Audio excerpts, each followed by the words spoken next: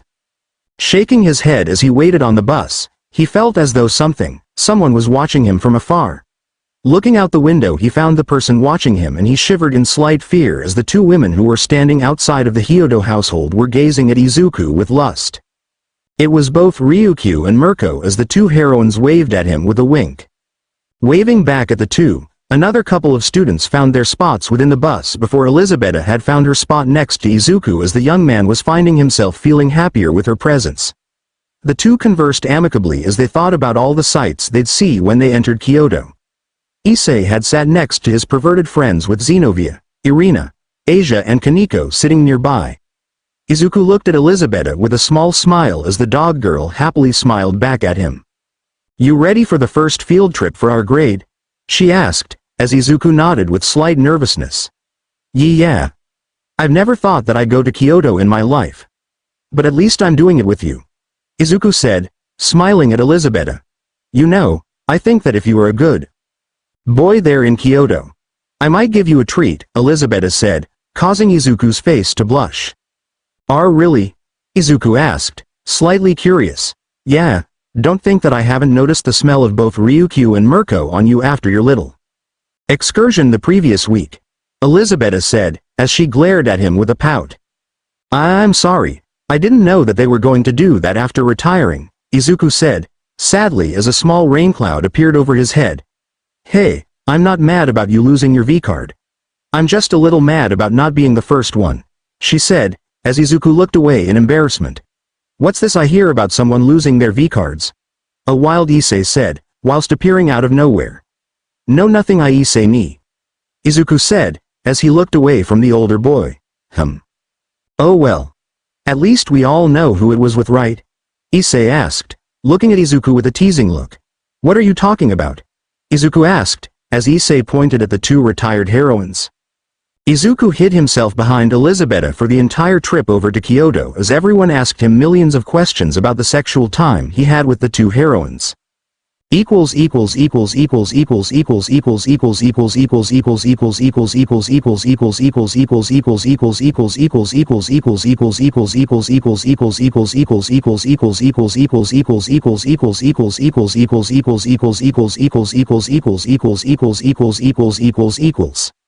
Arriving in the outer layer of Kyoto, Izuku and the rest of the classes who were able to go on this trip got off the bus. They stretched their limbs as they thought about everything that they will be doing, as well as exploring on this trip around the best city of Japan. Izuku was more inclined to know what this incursion over here was really about, considering the fact that they had multiple people who were a part of the supernatural here within the city. Walking up to the front of the group, Elizabeth and the other supernatural creatures not far behind, Izuku overheard Rosweiss and Azazel talking to one another about the plans. "Alright, so listen up, maggots. We will be exploring the city of Kyoto for a small while. But that doesn't mean that you should lower your guards. Villains still run around the streets here. So keep close to one another and you shouldn't run into any trouble. We have heroes who will be giving us the tour of the place," Azazel said, as Rosweiss spoke up. "We will be taking the path towards the old ruins for the Japanese culture where samurai used to live within. After that we will head into town and look at all the things they sell to newcomers to the city. Collect whatever you want, but we need to be back at the hotel that we bought for the trip to stay for the evening. Remember, we are staying within Kyoto for about 2 days, no longer," Rosweiss said, as Izuku thought about something. "Hey Issei ni, when did Rosweiss enter Kuoh Academy?" Izuku asked, as Issei nodded. "Well, she is part of Rias Buckow's peerage as her second rook after Kaneko-chan. Apparently, Odin-sama had just abandoned her within Kuoh Town a few weeks ago," Issei said, with a shrug. With that all settled, and the adults gathered the younglings, they all took off towards the temples within Kyoto. As Izuku walked through the compressed city, he felt as though their entire group was being watched from afar through the magical presence attempting to conceal themselves. They explored the city, seeing the best it could offer them in terms of the view as well as how they celebrated many seasons coming and going. Izuku smiled to himself whilst keeping an eye on the little stalker that their group had as they kept to the side without causing much problems. It was later on in the day that Izuku was split apart from his classmates when he came across a small alleyway. He was walking into view as he spoke to Elizabetta before he felt something crash into his leg, causing him to pause for a slight second before taking in the new appearance of the person he felt earlier stalking them. Kneeling down to look at the little person closer, he watched as the person was revealed to be a little girl as she looked up at him as her fox ears showed up on top of her head. She had the look of pure fear written all over her face as Izuku held a hand out with it facing the air as the girl stared at it for a second before he spoke. "Hey, are you alright, little one? What's your name?" Izuku asked, as the little girl studied his face. Please don't let them take me," she said, hiding behind him and Elizabetta. "Hand us the girl and you won't die," a voice called out from the shadows. "Who are you?" Izuku called out, as Elizabetta entered a combat stance. "We're not someone or people you should really mess with, kids," the voice said, revealing themselves. "I'm afraid that we need to enter ourselves in this situation. Because you are not someone who should mess with us," Izuku said, defiantly as the men laughed. "We just came here to sell that brat on the market since her quirk is useful," the man said, pulling out weapons. Izuku immediately entered combat as he flew towards them faster than they could react. He sent a spinning kick into the temple of the first man, knocking him out instantly. Elizabetta had rushed towards another one as the small yellow-haired and fox-eared girl stuck close to Izuku. She sent a flurry of attacks at the man's gut, causing him to cough up spittle and some blood. Once the two men were on the ground asleep, Izuku looked around as he sensed for a presence. Feeling nothing coming towards them, he turned his back towards the alley as he helped the little girl onto his back as he walked towards the entrance. As soon as he made it to the entrance, he felt the presence come fast towards him from behind as he spun his body around as he saw a blonde-haired young woman with a knife rushing towards him. Her eyes were completely blood-lusted as she rushed at him with her knife. The young woman stood slightly taller than Izuku did. But as he dodged out of the way of the knife, he watched as his grips had switched from a stabbing forward grip to a reverse grip. As soon as she rushed at him again, Izuku placed the smaller girl onto Elizabetta's back as he shoved them out of the way of this attack. He caught the knife as the girl had licked her lips as she attempted to overpower him as she pushed the knife as hard as she could towards his neck and shoulder. Izuku, using his upper body strength, had pushed the girl over to the wall, pinning her there as she grunted from the pain of him slamming her there. "Drop it," Izuku growled as his eyes glowed ominously toxic green. Sorry. I didn't know what came over me," the girl said, fearfully dropping the knife. "Why did you attack me and the little girl?" Izuku questioned as he held her there. I need blood, my quirk requires it," the girl said, as she panted. Izuku looked over at Elizabetta as the girl shook her head in exasperation before pulling up a phone for her to use. As she was calling most likely Azazel in order to let him know about a certain situation that they were undergoing at the moment, Izuku stared into the blonde girl's eyes as he searched for a lie. Finding none, Izuku pulled his shirt out of the way around his neck as the blonde girl focused on his neck. "Just drink enough so that you don't enter a blood craze. And make sure to not drink my blood dry. I need to live, thank you very much," Izuku said, as the girl nodded. She opened her mouth as she placed it near his neck as she looked at him with her eyes as if asking for permission. To which Izuku nodded his head as she started to lick the area where she was going to puncture to reach the blood within his body. As soon as Izuku felt two little sharp teeth puncture his neck, he felt the girl start to drink the blood from his body as he made sure to use magic to increase his blood production. They stayed connected like this for about 15 minutes as the girl gathered enough blood to last her for about a few weeks alone. Once she pulled away, Izuku was slightly lightheaded, but nonetheless feeling perfectly fine as she licked up the holes on his neck and covered them in a salve kind of saliva. Rubbing his neck, Izuku wiped the saliva of the girl away before a mass of feathers had appeared next to the two as Azazel appeared between the two. "So anyone willing to inform me about what in the world is happening right now?" Azazel questioned. Author note: chapter summary: reasons as to why I stopped making chapters. Alright, I've returned back to this story for a singular chapter for you all to know my reasons for stopping production on this story as a whole for a moment or two. Maybe longer than that. 1. I had been thinking about making other stories on Wattpad, and they have taken up my time in keeping those stories updated day by day. And as a whole, I completely had run out of ideas as to continue this story. 2. I had completely forgotten that I placed this story on this platform until I just saw it. So, I am very sorry for forgetting about it. I promise to continue writing chapters for this story. I just need to get some time together in order to make the story more comprehensive and laid out for the reader to enjoy. 3. The story has just become a little thing of Izuku interacting with pro-heroes and now a villain character who really couldn't be forgiven later on in the story due to all the murders she'd done in the story.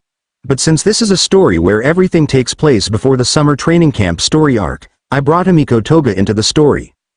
4. Story plot points are always going to be a problem for me, mainly because of the fact that I will be having one of the leading members of the Paranormal Liberation Front become a part of Izuku's peerage. Because at this point it's becoming Izuku turning pro-heroines and female villains into his peerage mates. 5. I will make more chapters of this story. I need to just figure out where I am going to go with the story since I am already doing the whole yokai arc with Yasaka because I need to get that big blonde bimbo of a woman in this story already. Aside from that, I wanted Izuku to have a small interaction with Yasaka sooner rather than later. 6. This reason that I had stopped production on this story was mainly because of the fact that I have so many stories that are vying for my attention.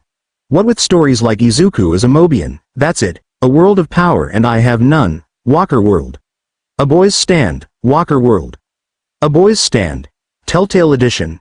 Angelic Hero, a heroic pirate, Sword Art Online. Integral Factor, and many more. 7.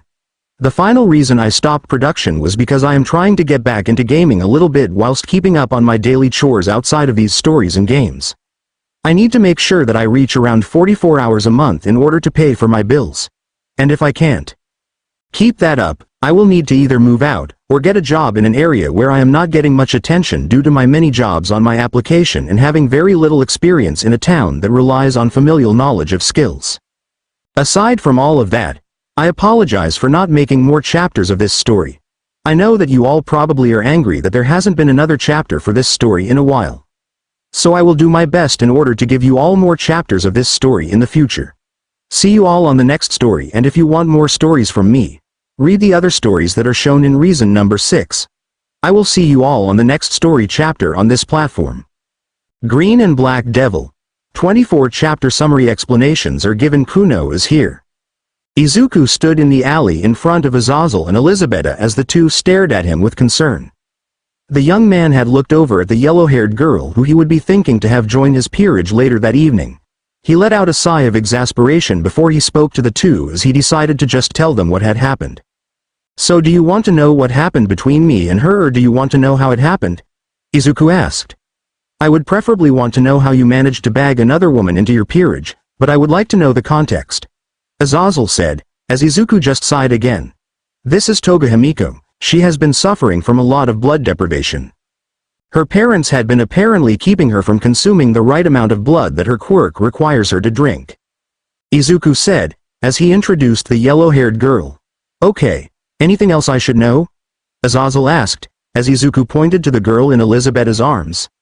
That's Kuno-chan. She's Lady Yasaka's child, apparently. Izuku said, as Azazel just stared at him. You know what, I don't get paid enough for this. Just bring her to the Yasaka mansion. I need to run interference for the yokai in this territory. Azazel said, as he left. Toga just stared at the interaction between the trio as she was having issues with knowing what in the hell was happening. She looked to Izuku for an answer as the young man had already moved to dote on Kuno, who had taken a liking to how much of an older sibling he was to her. As she was enjoying the lots of head pats that the boy and Elizabetta were giving her, she pouted before jumping onto Izuku's back, regaining his attention on her as he yelped from her chest, squishing on his back. What's wrong, Toga-san? Izuku asked, with a yelp. What were you guys talking about? Yokai? Was that guy talking about those folklore creatures of the night? Toga asked. Why yes, that is what we were talking about. Do you not want to become a member of my peerage? Izuku asked, as Toga stared at him. I don't know, what can I be given in order to make me want to join you? She asked, twirling her body around him. Well, you'll be given one of these pieces. Izuku said, as he showed some of his remaining chess pieces. Chess pieces? What are you wanting me to play chess with you? Because I will have you know that I'm not very good at strategy games, Toga said, as Izuku shook his head. These aren't just your regular chess pieces, Toga-san. These are called evil pieces. They allow me to transform anyone who is not stronger than myself into a devil.